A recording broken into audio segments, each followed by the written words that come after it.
आल्यानंतर एक मजबूत गठबंधन महाराष्ट्रामध्ये निर्माण झालं। अनेक वार महाविकास आघाडीवर केंद्रातल्या तानाशाह सरकारच्या मदतीनं झालं, पण त्यांना सगळ्यांना जनतेची लढाई लढून आम्ही उत्तर देत राहिलो। आणि आता आज निवडणुकीचा महाराष्ट्रातला हा शेवटचा टप्पा, आज 5 वाजता प्रचार थांबणार आहे। आणि आतापर्यंतच्या 4 फेजमध्ये झालेल्या निवडणुका आणि उद्या होणाऱ्या निवडणुकीलाही सुद्धा महाविकास आघाडीलाच महाराष्ट्राच्या जनतेचा मोठा पाठिंबा आहे असं चित्र आपण पाहतो आहे। आणि म्हणून भक्कम शक्तीनं महाराष्ट्राच्या आणि देशाच्या विकासाचं जे काही परिवर्तनाचा जो संकल्प लोकांनी घेतलेला आहे त्याला भक्कम पाठिंबा महाराष्ट्राच्या जनतेचा आशीर्वादाने या ठिकाणी मिळालेला आहे। आणि म्हणून छत्रपती शिवाजी महाराजांचा महाराष्ट्र हा तानाशाह दिल्लीमध्ये बसलेल्या सरकारच्या विरोधात एकजूट होऊन महाविकास आघाडीला आशीर्वाद देताना आपण पाहतोय। मी पत्रकार परिषदेची सुरुवात करतो आहे।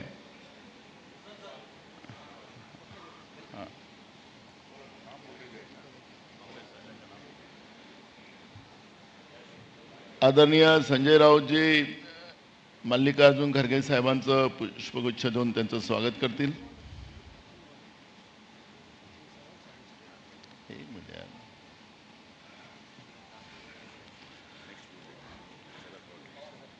आदरणीय शरद पवार साहेबांचं विजय वडेट्टीवार साहेब पुष्पगुच्छ देऊन त्यांचं स्वागत करतील।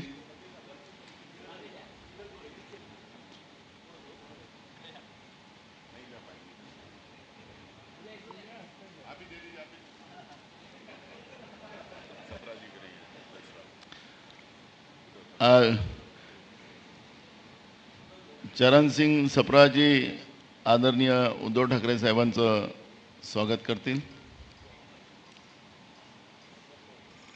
Sir thank you. आदरणीय खरगे साहेब आपल्याला आता पत्रकार परिषदेची सुरुवात करतील। आमचे मित्र मधु कांबळे साहेब तुम्ही सुरू करा, प्रश्न खरगे साहेबांना विचारू शकता। माईक आहे का त्यांच्याजवळ?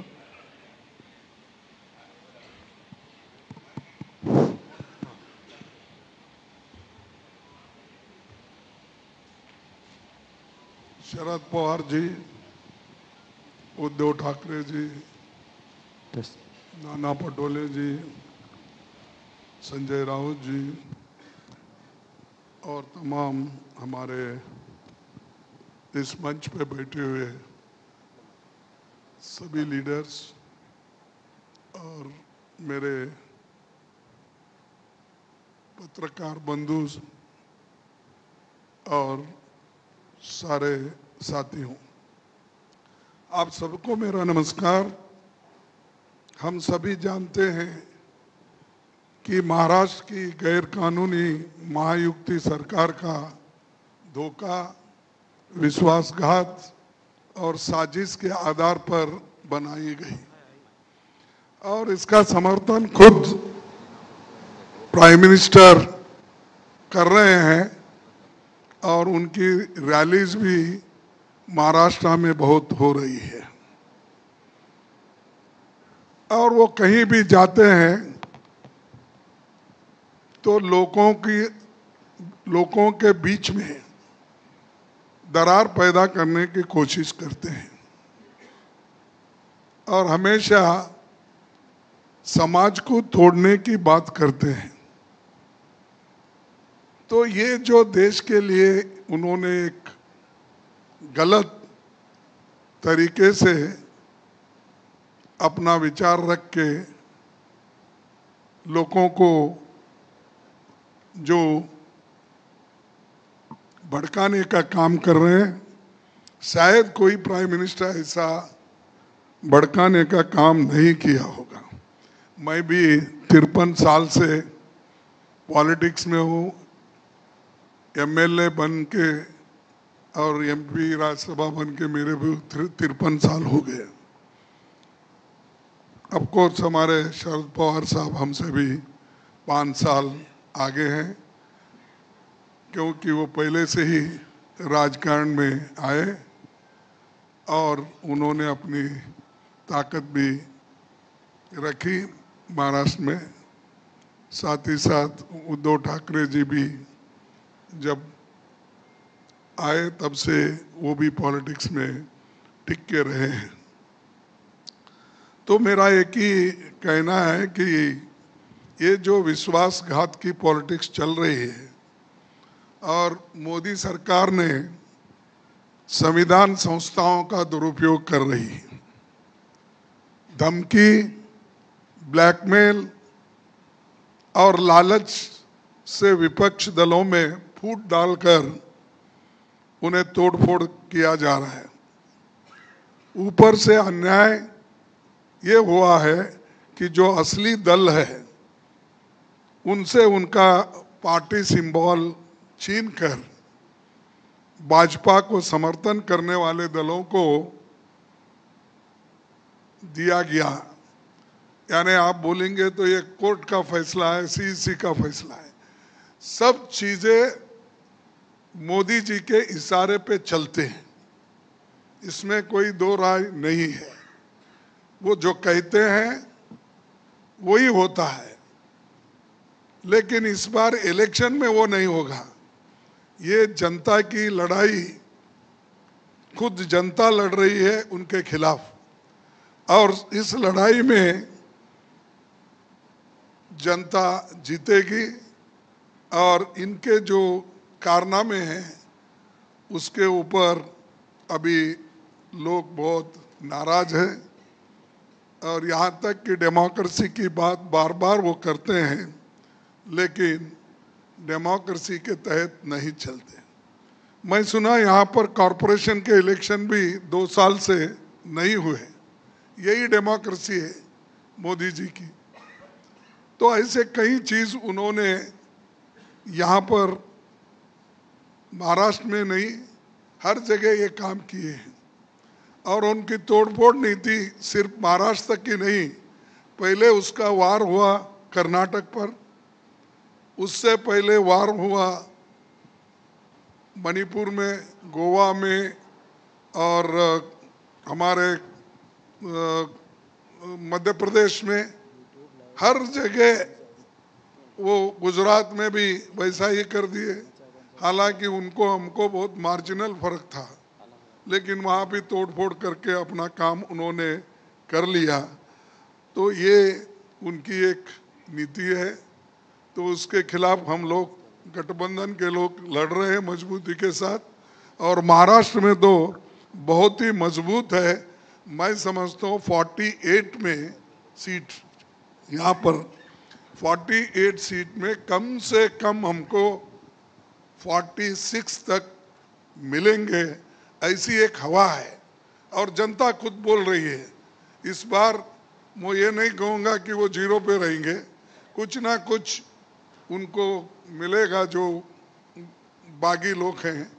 लेकिन हमारी जो गठबंधन की पार्टियां हैं वो मैक्सिमम सीट लेकर वो बीजेपी को हराएगी। और दूसरी चीज ये है कि हमने चंद गारंटीज दिए हैं, जैसा कि हम कर्नाटक में दिए थे, हिमाचल में दिए थे, अपने तेलंगाना में दिए थे, वैसा ही ऑल इंडिया लेवल पे इंडिया गठबंधन के साथ बातचीत करके वो तो कॉमन मिनिमम प्रोग्राम तय होगा। लेकिन हमने जो मैनिफेस्टो में दिखाया है कि वो खास करके नौजवान लोगों को 30 लाख लोगों के जो जगह खाली है वो भर्ती करने का, पहली नौकरी पक्की करने का, और गिग वर्कर्स के लिए सामाजिक सुरक्षा देने का, मनरेगा के तर्ज पर सिटी में, अर्बन एरियाज में भी लोगों को काम देने का, और जो खास करके अपने युवाओं को जहाँ काम नहीं है उनको वहाँ पर हम ट्रेनिंग देकर 1 लाख रुपए सालाना उनको स्टाइफंड देके हम उनको भी ट्रेन कर रहे हैं। उसके अलावा जो महिला महालक्ष्मी योजना, ये बड़ी योजना है हमारी, और इसमें 1 लाख करोड़ रुपए महिलाओं को हम सालाना देंगे जो मुखिया घर की होती है, सॉरी 1 लाख रुपए।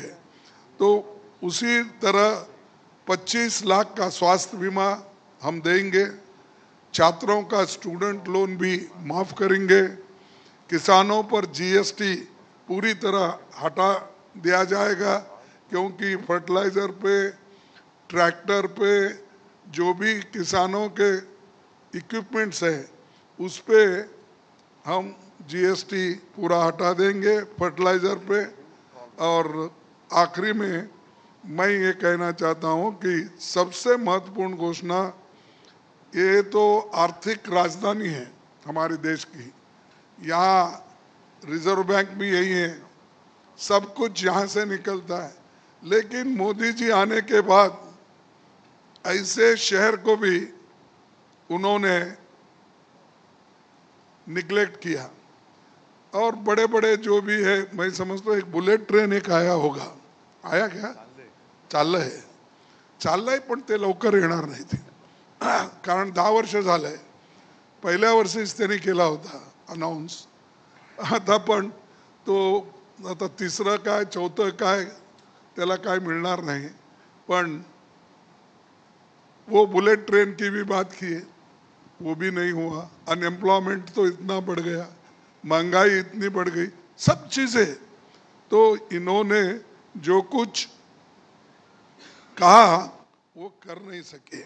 और अगर हम गठबंधन की सरकार आएगी तो हमारा लोग जीएसटी को बदलकर एक सरल सिंगल रेट वाला जीएसटी सबके लिए लागू किया जाएगा। वो फायदेमंद मुंबई को भी होगा, व्यापारियों को भी होगा, और कंफ्यूजन कम होगा।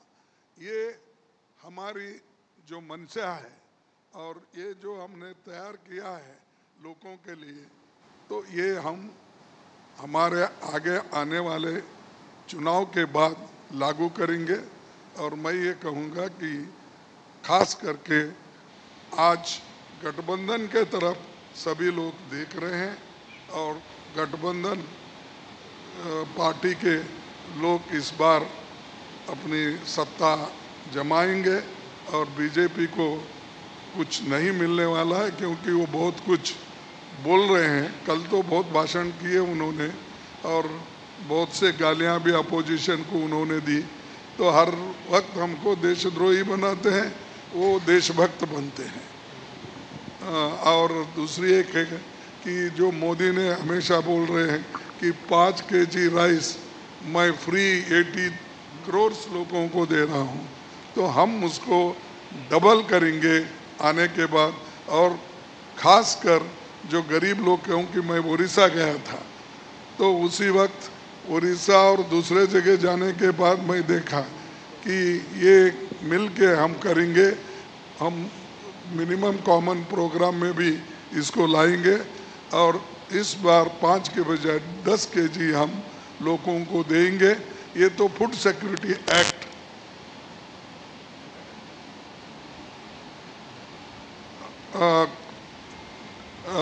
फूड सिक्योरिटी एक्ट ने तो हमने लाया, लेकिन ये फूड सिक्योरिटी एक्ट हम लाने के बाद मोदी जी ये कह रहे हैं मैं फ्री दे रहा हूँ।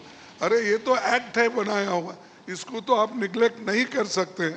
इसलिए हम ये जो असंवैधानिक संस्थाओं का दुरुपयोग भी एक तरफ हो रहा है, जैसा कि ईडी का, सीबीआई का, इनकम टैक्स का, तो खूब दुरुपयोग कर रहे।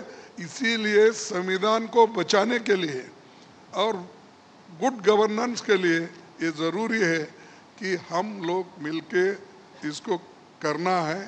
तो कम से कम इस बार हम लोगों को एक होने के बजाय ज़्यादा से ज़्यादा हमको जनता को फ़ायदा होगा।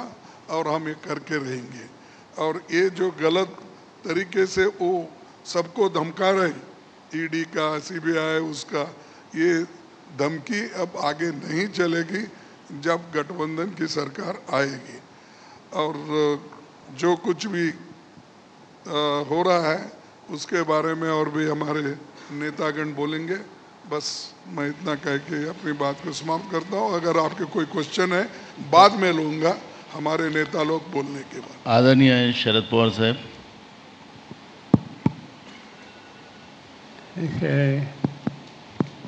One issue was raised regarding Food Security Act. In fact, in 2004, under Manmohan Singh, Dr. Manmohan Singh, when we had taken responsibility to run the show, that time the food situation in the country was quite serious. In fact, I recollect as the then food minister, I had to import wheat and rice from some of the countries. That was the situation. But Dr. Manmohan Singh said today, we took a challenge. We had grown lesser prices essentially for communities. Then we have provided fertilizer, seeds, and all other activities. And until this situation was changed, after 10 years, when we have handed power to the new people, India was the self-sufficient in food security. India became the largest producer, second largest producer of the wheat in the world. India becomes the largest producer of rice in the world. That was the situation which in our regime ultimately resolved. And at that time only, this issue which was raised by Kharge just now regarding Food Security Act that was introduced in the Parliament and that was unanimously passed. So whatever Mr. Modi might be saying today is that we have taken this major decision, that is not at all correct. This decision was taken by previous government and the food security situation has been substantially improved with the initiative from farming community and government. Thank you. आदरणीय उद्धव ठाकरे साहेब।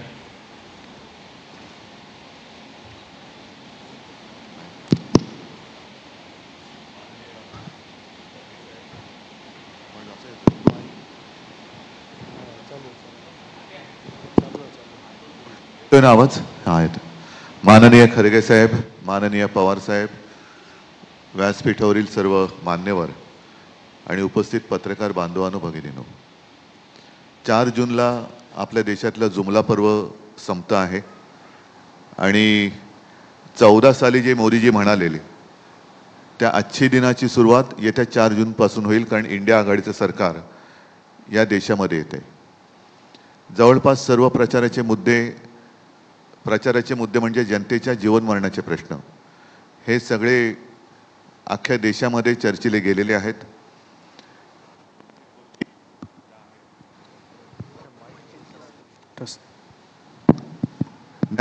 हा मध्ये येतोय, नाही येतो आवाज, नाही तर ठेवतो। 2-3 गोष्टी ज्या आहेत ज्याचा उल्लेख खरगे साहेब आपणही केला, पवार साहेब आपणही केला। एक तर शासकीय यंत्रणांचा दुरुपयोग जो होतो आहे, म्हणजे भ्रष्टाचाराचे आरोप करायचे, पूर्ण व्यक्तीला बदनाम करून टाकायचं, पक्षात घ्यायचं आणि त्याचा सन्मान करायचा। महत्त्वाचा मुद्दा जो मी माझ्या कालच्या भाषणात सुद्धा मांडला की महाराष्ट्राला हे बदनाम करतायत, महाराष्ट्राला लुटतायत आणि मुंबई हे देशाचं आर्थिक केंद्र हे त्यांना बघवत नाहीये। मुंबईची लूट करायची आणि सगळं काही गुजरातला घेऊन जायचं, ही मुंबई आणि महाराष्ट्राची लूट आपलं इंडिया आघाडीचं सरकार थांबवेल आणि परत एकदा महाराष्ट्राचं वैभव जेवढं होतं त्याच्यापेक्षाही अधिक कित्येक पटीने हे महाराष्ट्रात आम्ही परत आणू। सध्या एकूणच जो कारभार चाललेला आहे, असा कारभार जगात कुठेही नसेल।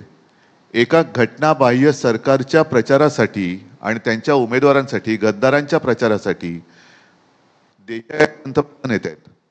असं कोणताही देश नसेल की घटनाबाह्य आहे. अजूनही सर्वोच्च न्यायालयाचा निकाल आलेला नाही, सर्वोच्च न्यायालयाने ताशेरे मारलेले आहेत, तरी देखील अक्षरशः लाज सोडून प्रधानमंत्री महाराष्ट्रामध्ये येऊन घटनाबाह्य मुख्यमंत्र्यांना, घटनाबाह्य उपमुख्यमंत्र्यांना सोबत घेऊन हे आपल्या हुकुमशाहीचा प्रचार करतायत. असा प्रकार कधीही कुठे घडलेला नव्हता. आणि मी जे काय म्हणतो की जे देतील साथ त्यांचा करू घात. 1-1.5 वर्षापूर्वी भारतीय जनता पक्षाचे अध्यक्ष नड्डा हे म्हणाले होते की या देशामध्ये एकच पक्ष राहील. मी कालच माझ्या एका मुलाखतीत म्हटलंय की आम्हाला हे नकली सेना म्हणतात, उद्या RSSला सुद्धा हे नकली संघ म्हणतील. आणि योगायोग असेल काही असेल, खरगे साहेब आजच्या इंडियन एक्सप्रेसमध्ये नड्डा साहेबांची मुलाखत आलेली आहे, त्याच्यात त्यांनी म्हटलं की आता भाजपा हा स्वयंपूर्ण झालेला आहे, त्याला RSSची गरज नाही. म्हणजे आता पुढच्या वर्षीचं 100वे वर्ष म्हणजे 16वे वर्ष धोक्याचं म्हणतात तसं संघाला 100वे वर्ष धोक्याचं होते की काय, कारण संघाला सुद्धा हे नष्ट करून टाकतील. आणि हेच एक कल्ली कारभार हा संपूर्ण देशामध्ये चालू ठेवतील. ही हुकुमशाहीची नांदी आहे. ज्यांनी आपल्याला राजकीय जन्म दिला त्याच पक्षाला, त्याच संघाला किंवा त्या संस्थेला संपवायला निघालेले आहेत. आणि त्याच करता मी जे काल म्हटलं की यांना गद्दारांची घराणेशाही चालते पण प्रमोद महाजनांची चालत नाही, आमची चालत नाही. हा सगळा प्रकार हा घृणास्पद आहे. त्याच्यावरती मी वेळोवेळी बोललेलो आहे. आज सुद्धा आणखीन काही आपल्याला प्रश्न असतील तर आमच्या तिघांपैकी आपण कोणाला विचारा, आम्ही त्याच्याबद्दल उत्तर देऊ. एकच मिनिट, सॉरी, जो कालच्या सभेत मला बोलण्याचा एक मुद्दा होता की यांचा पैशाचा वाटप हा मोठ्या प्रमाणावरती चालण्याच्या तक्रारी आमच्याकडे येत आहेत. 50 खोके आता फुटलेले आहेत आणि सगळीकडे त्याचं वाटप होतंय. मात्र काही ठिकाणी अशा तक्रारी आल्यात, ज्या तक्रारी आम्ही निवडणूक आयोगाकडे गेलेल्या आहेत की ज्या वस्त्यांमधनं मतदान होण्याची शक्यता भाजपला कमी वाटते, तिथल्या काही लोकांना आधीच ते बोटाला शाई लावत आहेत. म्हणजे ही शाई बाहेर आली कशी, तोही एक निवडणूक आयोगाकडे आम्ही प्रश्न उपस्थित केलेला आहे.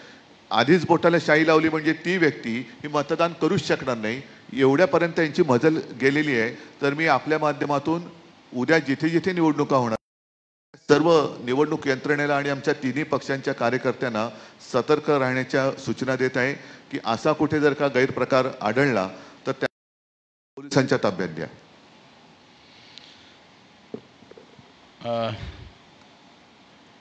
मधु कांबळे साहेब खरगे साहेबांना प्रश्न विचारू शकता. हां, नाही,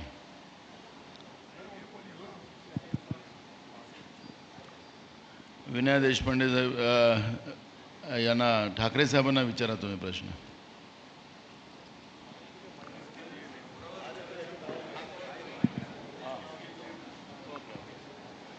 हॅलो, मी विनया देशपांडे, CNN न्यूज 18 मधून.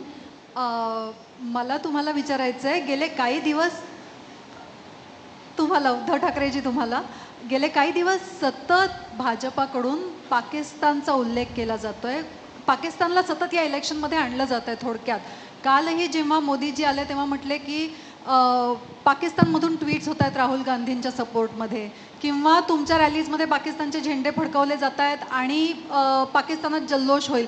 तर सतत हे जे पाकिस्तानबद्दलचं नरेटिव्ह बिल्डअप करायचा प्रयत्न केला जातोय, त्याच्याबद्दल तुम्हाला काय वाटतं? आणि दुसरा प्रश्न, आत्ता खरगेजी म्हटले की 46 जागा तुम्हाला मिळतील 48 पैकी.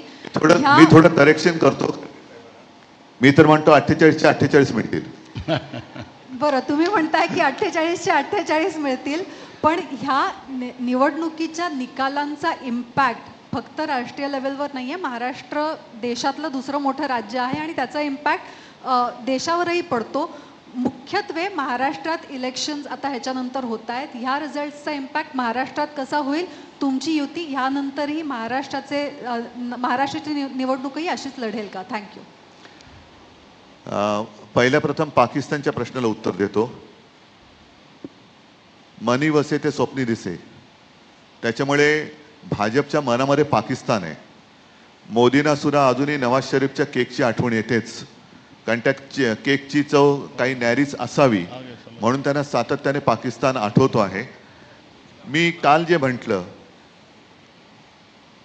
की एखादं मूल भुकेने कळवळून रडायला लागलं तर त्याला भूताच्या गोष्टी सांगून शांत करता येणार नाही, कारण त्याच्या पोटात आग भडकलेली असते. आत्तापर्यंत मोदी आणि भाजपने हेच केलं की जेव्हा देशाने आक्रोश केला, भूक लागले, नोकरी पाहिजे, रोजगार पाहिजे, सुरक्षा पाहिजे, त्या वेळेला त्यांनी पाकिस्तानची भीती दाखवलेली आहे. आता याच्यामध्ये गेल्या वेळेला पुलवामाचा जो हल्ला झाला होता त्याच्याबद्दल तत्कालीन जम्मू काश्मीरचे राज्यपाल सत्यपाल मलिक यांनी जो एक खुलासा केला आहे किंवा यांचं जे भांडं फोडलेलं आहे त्याच्याबद्दल यांच्याकडे उत्तर नाही आहे. आणि सत्यपाल मलिकांचा आरोप किंवा त्यांची माहिती ही फार गंभीर आहे.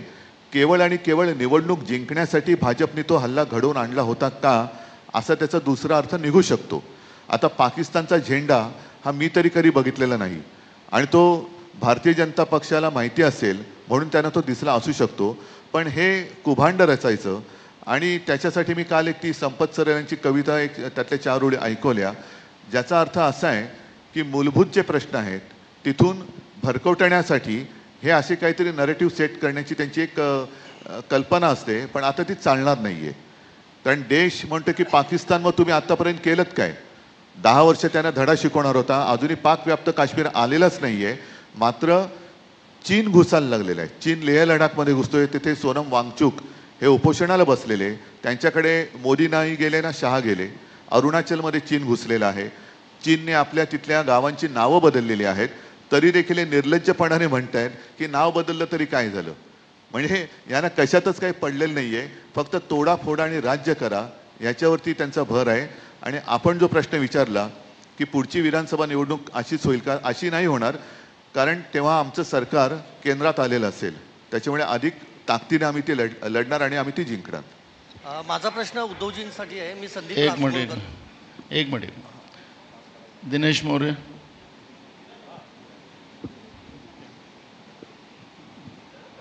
मेरा सवाल उद्धव जी आपसे और उसके बाद खड़गे जी आपसे होगा. पहला सवाल ये कि जेपी नड्डा जी ने जो कहा है कि अब हमें आरएसएस की जरूरत नहीं, अप्रत्यक्ष रूप से कहा, उस पर आपका क्या कहना है? खड़गे साहब आपसे मेरा सवाल यह है कि कल नरेंद्र मोदी जी ने बाराबंकी की सभा में कहा है कि अगर आपकी सरकार आती है तो आप लोग राम मंदिर पर बुलडोजर चलवा देंगे, उस पर आपका क्या कहना है? Thank you. ठीक है, आपने क्या कहा था नड्डा साहब, तो अभी इतना ही बाकी है. वो आरएसएस को भी नकली आरएसएस कह देंगे कल उठकर. और मुझे तो अभी आरएसएस को खतरा महसूस हो रहा है मुझे, क्योंकि आरएसएस को वो उसके ऊपर वो बंदी लगाएंगे. भाई जर का ते असं म्हणतात की राम मंदिरावरती काँग्रेस बुलडोजर चलाएगी तो आरएसएस पर बैन भाजपा लगाएगी.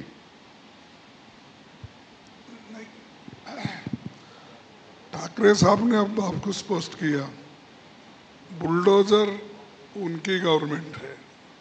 हम किसी को आज तक बुलडोजर लगाया नहीं. और ये जो भगवान की मंदिर जो ट्रस्ट के ओर से बनी है, अभी बनने में है, ये जनता में एक भ्रम पैदा करने के लिए और जनता में एक रोष पैदा करके इंस्टिगेट करने का, ये तो मैं समझता हूँ ये तो इलेक्शन कमीशन उनके ऊपर एक्शन लेना चाहिए.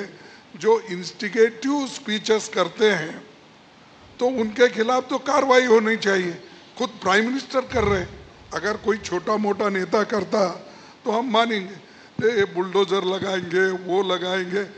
जो चीज़ें हम नहीं कर सकते, इम्पॉसिबल है, और उसको उन्होंने ऐसा लोगों को भड़का रहे, तो ये कभी नहीं होगा. हमारी गवर्नमेंट आने के बाद हर चीज़ की हिफाजत होगी. ये तो हमारा जो संविधान कहता है, संविधान के तहत हम चलेंगे. मुस्तफा शेख.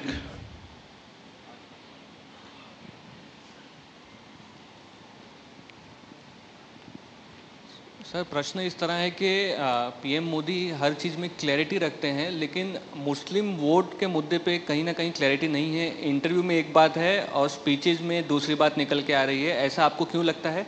कल राज ठाकरे ने आगे जाके ये कहा है कि जो मुसलमान आपके साथ हैं वो उद्रेकी है या वो सर नहीं उठा पाए 10 साल से, इसलिए आप लोगों के साथ हैं.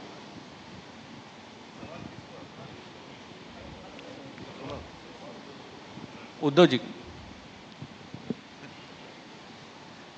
पहले वहां जितने सारे कल मंच पे लोग थे उनको अपनी दिशा तय करनी चाहिए कि कौन सी दिशा वो जाना चाहते हैं। कभी इधर कभी उधर भटके हुए लोग हैं।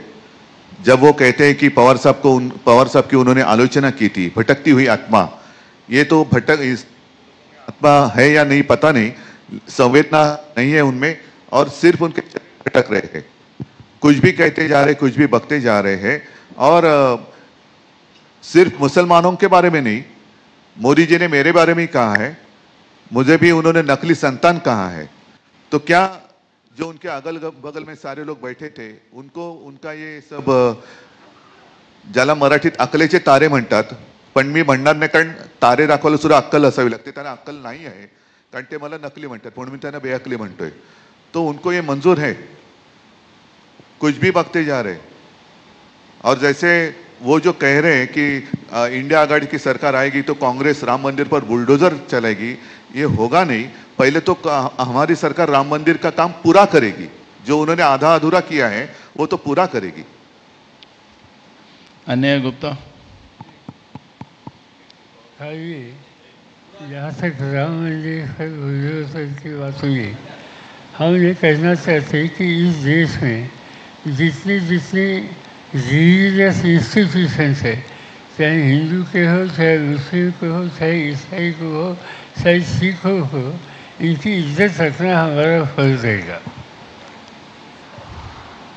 सर, ममता बनर्जी ने कहा कि इंडिया आघाड़ी की सरकार इंडिया आघाड़ी की सरकार बनती है तो वो आउटसाइड सपोर्ट देंगी। इस पे कांग्रेस लीडर अधीर रंजन ने कहा कि वो ममता पर भरोसा नहीं करते, आगे जाकर वो बीजेपी के भी साथ जा सकती हैं। खड़गे सर, आपका जवाब।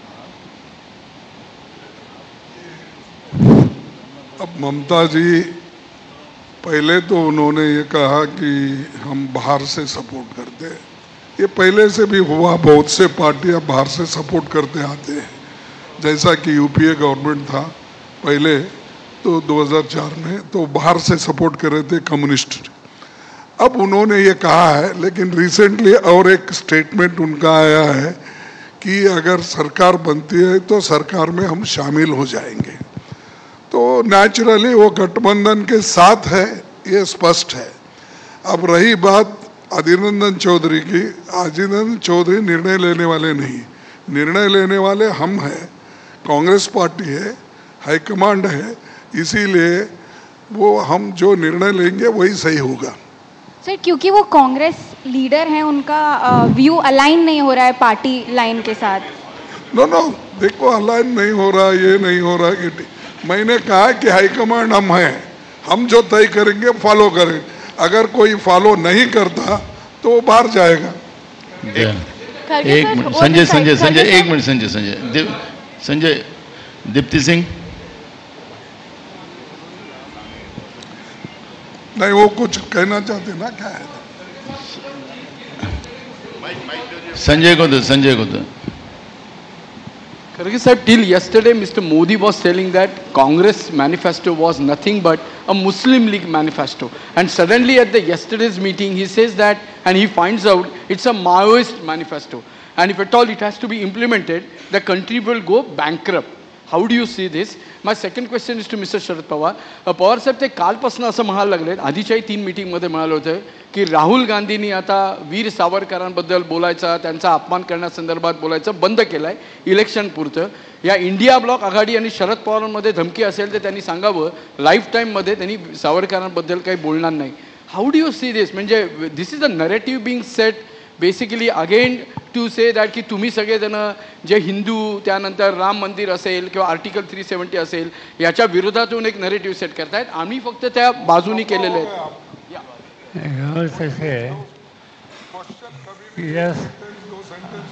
आजचा इलेक्शनचे जे मुद्दे आहेत त्याच्यावरती वीर सावरकर हा इश्यूच नाही, ज्यामध्ये जो इश्यू नाही आहे किंवा राहुल गांधींच्या संबंधीचं कुठलं भाष्य केलं नाही, ते कारण नसताना एक प्रकारची चिथावणी दिल्यासारखं काम हे मोदी करतात। त्यांचं सवनकालचं इतकं भाषण जाणीवपूर्वक एक धर्मांध प्रवृत्ती वाढेल कशी हे सूत्र त्यांनी जर समोर ठेवून वक्तव्य केलेलं आहे. आज सामाजिक ऐक्य हा जो विषय आहे तो सगळ्या देशवासियांच्या दृष्टीने अत्यंत महत्त्वाचा आहे आणि प्रधानमंत्री पदाची जबाबदारी ज्यांच्यावर आहे त्यांनी त्या संदर्भात तारतम्य दाखवायची आवश्यकता आहे. दुर्दैव आहे की हे पहिले प्रधानमंत्री आहेत की या संबंधीचं तारतम्य दाखवत नाही आणि सामाजिक धार्मिक भाषिक ऐक्याला प्रोत्साहन देत नाहीत. खरगे सर ओवर दिस साइड. दीप्ति सिंह सर माझा प्रश्न नहीं ठीक है आपका बोलना. देखिए मोदी जी की आदत है झूठ बोलना और आपके पास बहुत सबूत है, मैं बोलने की ज़रूरत नहीं. काले धन का सबूत है, 2-2 करोड़ नौकरी देने का सबूत है, MSP का नहीं MSC लागू करने का और किसान की आमदनी दुप्पट करने का, ऐसे कई हैं. ये सब झूठ है, आपको भी मालूम है. और ये भी ऐसा ही बोला कि जब हमारी इलेक्शन मैनिफेस्टो निकली तब उन्होंने बोला ये इलेक्शन मैनिफेस्टो ये मुस्लिम लीग की है. अब आज बोल रहे हैं वो माओ की. अरे किसी एक पे तो टिक के रहो कम से कम. मोदी जी आपको सलाह देने वाले कौन है मुझे मालूम नहीं. क्या खुद का सलाह से आप बात करते हो? खुद की आत्मा इसी बोल रही है, क्या आप किसी का सुन के बोल रहे हो? ये तो मजाक हो गया. मुस्लिम लीग का ये 5 न्याय है हमारे, क्या मुस्लिम लीग के लिए है? युवा न्याय, नारी न्याय, श्रम न्याय, जनगणति का और किसान न्याय, ये क्या मुस्लिम लीग के लिए है? और उसी तरह से जो 25 गारंटीज हमने बनाई और उसके साथ में और एक बोला कि मैं 5 kg के बजाय 10 kg बना रहे, क्या ये मुस्लिम लीग के लिए है? तो ये ऐसी चीज़ें ये बोल बोल कर लोगों को झूठी बातें बोलकर आज तक वो लोगों को मूर्ख बना रहे हैं. भाई मूर्ख आप बहुत सकते हैं, चंद दिन के लिए चंद लोगों को बना सकते हैं, सब लोगों को सब टाइम आप मूर्ख नहीं बना सकते. तो ये माओइज्म का बोल रहे. अरे हमारा तो पार्टी सेंट्रलिस्ट है, सबको मालूम है. नेहरू की आइडियोलॉजी पे हम चल रहे हैं. डेमोक्रेसी, महात्मा गांधी जी के आशीर्वाद से जो हमको मिला है उपदेश, उस पे हम चल रहे हैं. ये सब छोड़ के माओ, तो तुम माओ के बाप हो ना. अब तो आप तो ऐसे हो कि हर चीज पे हमला बोलते हो. तो ऐसे लोगों से देश बहुत दिन नहीं चला सकते. अब तो खत्म होने पे है. ऐसा उनका 100 बकना हमारा एक करना बराबर है. खरगे सर एक सवाल बस आपसे जानना चाहेंगे. खरगे सर एक सवाल आपसे जानना चाहेंगे. एक minute.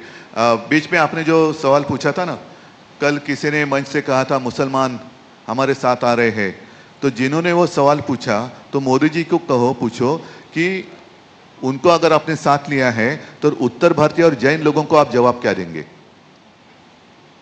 Kharge sir this way. Sir एक सवाल आपसे जानना चाहेंगे, क्या कांग्रेस दिल्ली में आपसे दूरी बना रही है? क्या केजरीवाल को कांग्रेस सपोर्ट करेगी? अलग अलग स्टेट में अलग अलग अलायंस है. हम सिर्फ दिल्ली में 3 सीटों पे अलायंस है, चंडीगढ़ में अलायंस है.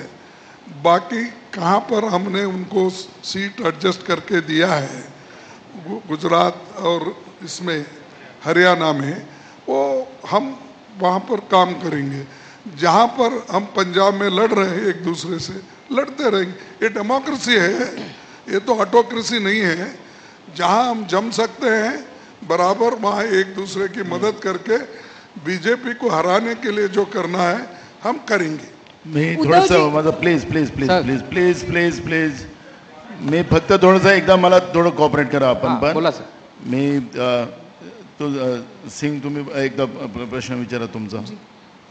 उद्धवजी नमस्कार. मी 2 मिनिट. उद्धवजी नमस्कार, मी दीप्ती सिंग मिड्डे.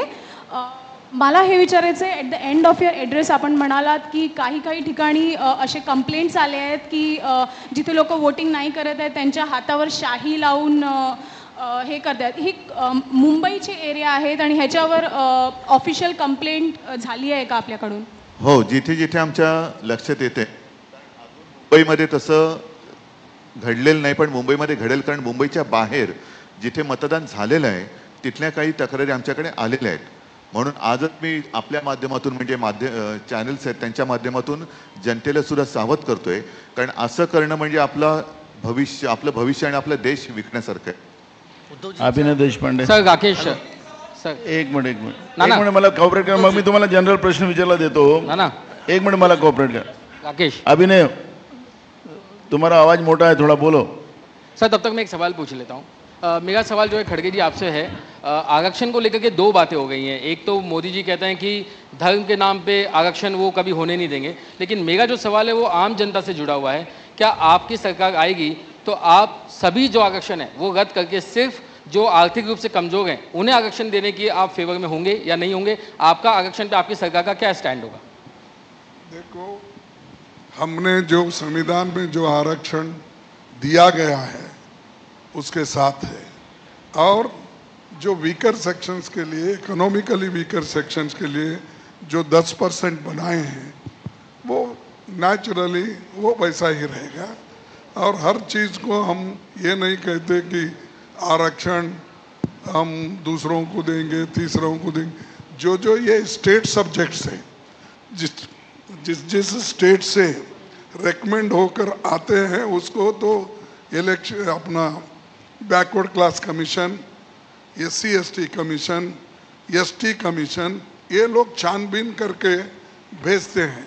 तो ये तो मुद्दा ऐसा नहीं कि आज आप बोले, आप कहे मैं यस बोलूँ, ऐसा नहीं हो सकता. इसको एक प्रोसीजर है, और जो रिजर्वेशन अब ऑलरेडी संविधान में है वो तो रहेगा ही, उसको कोई टच नहीं करेगा, कर भी नहीं सकता. अगर करा तो बहुत बड़ा आंदोलन होगा. हॅलो, उद्धवजींच्यासाठी माझा हॅलो सर. सर इकडे. सर तुमच्या लेफ्ट साइडला sir. Here sir. Abhinay Deshpande from The Hindu. So, well, you have already spoke about Ram Mandir issue. So, would you, every day Prime Minister Narendra Modi is alleging that the Congress would reinstate Article 370 once it comes back to power at center. So, what is your party's stand on Article 370?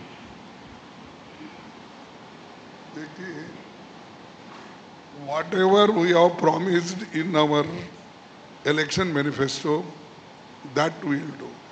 Whatever he says, I am not responsible to reply for every question. He speaks like anything. कभी बोलता है कि माओ के manifesto है, कभी ये कहता है कि मुसलमानों का मैनिफेस्टो ही फॉलो कर रहे हैं.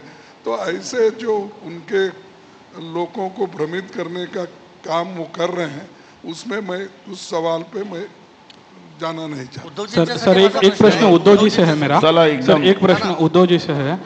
सर आप काँग्रेस के आर्च रायवल रह चुके हैं इतने साल. एवढे वर्ष तुम्ही आर्च रायवल होते काँग्रेसचे, आणि तुमचे कार्यकर्ता ते स्मूथली काँग्रेससाठी वोट करणार का ह्या इलेक्शन मध्ये? Because since the foundation of your party करून झाले ऑलरेडी. जिथे जिथे मतदान झाले तिकडे करून झाले. थँक्यू. उद्धवजींच्यासाठी माझा एक प्रश्न आहे.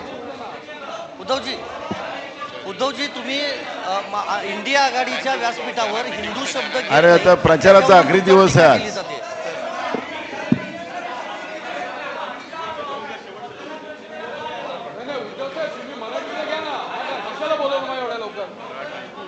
सर मराठीचं चल घे, लवकर घे. नाही, उद्धवजींच्यासाठी माझा प्रश्न आहे. सागर बोल लवकर. मी संदीप रासगोळकर, TV9 मराठी. तुम्ही इंडिया आघाडीच्या व्यासपीठावर हिंदू शब्द, इंडिया आघाडीच्या व्यासपीठावर हिंदू शब्द घेत नाही, फक्त देशभक्त शब्द घेता, यावरून तुमच्यावर टीका सुरू आहे. आणि दुसरा प्रश्न खरगे साहेब, जे लोक देशभक्त या शब्दावरती आक्षेप घेतात, एकतर ते हिंदू नसतील किंवा देशभक्त नसतील. कारण हिंदू देशभक्त नाहीत हा शोध कोणी लावला? हिंदू काही देशभक्त नाही. देशभक्त असणं हा काही गुन्हा आहे? अत्यंत असा याचा अर्थ असा की आमच्यावरती जे पाकिस्तानचा झेंडा नाचवल्याचा आरोप करतायत ते देशद्रोही आहेत. आणि मी देशभक्त शब्द वापरल्यानंतर ज्यांना आक्षेप आहे ते देशद्रोही आहेत आणि हिंदू तर नक्कीच असतील असं मला वाटत नाही, कारण या देशातले आम्ही सर्व हिंदू हे देशभक्तच आहोत आणि देशभक्तांमध्ये सर्व आहेत, अगदी मुसलमान सुद्धा आहेत, ख्रिश्चन सुद्धा आहेत, शीख तर आहेतच आहेत. जी लोक शेतकऱ्यांच्या आंदोलनाला नक्षलवादी म्हणतात, देशद्रोही म्हणतात आणि संघाचे कार्यवाह होसबळे हे शेतकऱ्यांच्या आंदोलनाच्या माध्यमातून अराजक येते त्याला अराजकता मानतात, ते देशभक्त आहेत असं म्हणणारे असं मला वाटत नाही. आणि परत सांगतो, माझ्या देशभक्त या शब्दाला आक्षेप घेणारे हे देशद्रोही आहेत. खरगे साहेब आणि उद्धव ठाकरेंना आहे माझा प्रश्न, माझा एकच प्रश्न आहे खरगे साहेब आणि उद्धव ठाकरेंना. लोकसभा निवडणुका आता अंतिम टप्प्यात आहेत, अशा वेळेस इंडिया आघाडीमध्ये पंतप्रधान पदाच्या चेहऱ्यावर काही सहमती बनली आहे का? राहुल गांधी हे या सरकारचं नेतृत्व करतील जर संख्याबळ बनलं तर, उद्धव ठाकरे तुमची स्वतःची इच्छा आहे का जर असं सरकार बनलं तर नेतृत्व करण्याची? आम्ही इंडिया आघाडी ही देशातली लोकशाही आणि देशाचं स्वातंत्र्य टिकवण्यासाठी केलेली आहे. अत्यंत एक गमतीची गोष्ट आणि महत्त्वाची गोष्ट अशी आहे की आमच्या इंडिया आघाडीकडे अनेक चेहरे आहेत. आम्ही वर्षाला एक पंतप्रधान करू शकतो असं पंतप्रधान म्हणतात. याचा अर्थ त्यांनी मानलेलं आहे की त्यांचं सरकार येत नाही. आमच्याकडे चेहरा कोणा प्रश्नच नाही आहे. प्रश्न आहे तो भाजपाकडे, कारण भाजपाकडे एकच चेहरा आहे आणि तोही चेहरा चालत नाही. तोही एक भाजप काही म्हणू दे, भाजप म्हणजे कोण ब्रह्मदेव नाहीये, त्याच्यामुळे नाही भाजप काही म्हणू दे. आम्ही इंडिया आघाडी म्हणून बोलतोय. भाजप म्हणजे आणि नरेंद्र मोदी म्हणजे ब्रह्मदेव नाही. परत एकदा सांगतो, आमच्याकडे इंडिया आघाडीकडे पंतप्रधान पदासाठी अनेक चेहरे आहेत. त्याच्याबद्दल सुद्धा काय करायचं हे आमच्या बैठकीमध्ये ठरलेलं आहे. पहिले त्यांना अंगावर यायचं तेवढे येऊ द्या. त्यांच्याकडे आता चेहरा नाही. अनेकदा मी म्हटलेलं आहे आणि मोदीजीच म्हणाले की एकच प्रॉडक्ट किती वेळा लॉन्च करणार. आता तोच प्रश्न त्यांना आहे. प्रत्येक वेळा निवडणूक आल्यानंतर हे बोवल्यावरती चढतात. 14 साली चढले, 19ला चढले, 24ला चढले आणि आता तो चेहरा चालत नाही. मोदीला टाच कुठेही नाही. आणि भाजपची पंचायत अशी झाली की निवडणूक आता अंतिम टप्प्यात आल्यावर ते पंतप्रधान पदाचा चेहरा बदलू शकत नाही. त्याच्यामुळे त्यांना हारण्याशिवाय दुसरा आता काही पर्याय उरलेला नाही. पवार साहेबांना प्रश्न आहे माझा. पवार साहेब, आता काँग्रेस अध्यक्षांनी म्हणजे राष्ट्रीय अध्यक्ष साहेबांनी आणि उद्धवजींनी एक वेगवेगळे महाविकास आघाडीचे विजयाचे आकडे सांगितले. तुम्ही काही दिवसांपूर्वी शिरूर किंवा पुण्यामध्ये एक आकडा वेगळा सांगितला होता. आज तुमचा फिगर मॅजिक फिगर काय येतो महाविकास आघाडीचा? आणि दुसरा उद्धव साहेबांना प्रश्न आहे, काल राज ठाकरे यांनी थेट सांगितलं की पंतप्रधान झालेच मोदी, कारण की नेहरू नंतर ते होणारे तिसरे पंतप्रधान असतील. त्यावर तुमची प्रतिक्रिया काय? मला नाही वाटत हे लक्ष देण्यासारखं विधान आहे त्यांचं. मोदींनी सुद्धा त्यांच्याकडे लक्ष नाही दिलं, त्यांच्या मागण्यांकडे लक्ष नाही दिलं, तर मी का देऊ? असं आहे की माझं स्वतःचं असेसमेंट सांगितलं होतं. आत्ताच आपण खरगे साहेबांच्या त्यांच्याकडची माहिती ही अधिक आणि लेटेस्ट आहे. त्यामुळे त्यांनी जो आपल्याला सांगितलं मांडलं आणि त्याच्या आसपास आहोत. महाविकास आघाडीच्या या संयुक्त पत्रकार परिषदेला उपस्थित असलेले सर्व पत्रकारांचे, उपस्थितांचे, मान्यवरांचे सर्वांचे आभार. पत्रकार परिषद संपली आहे. धन्यवाद.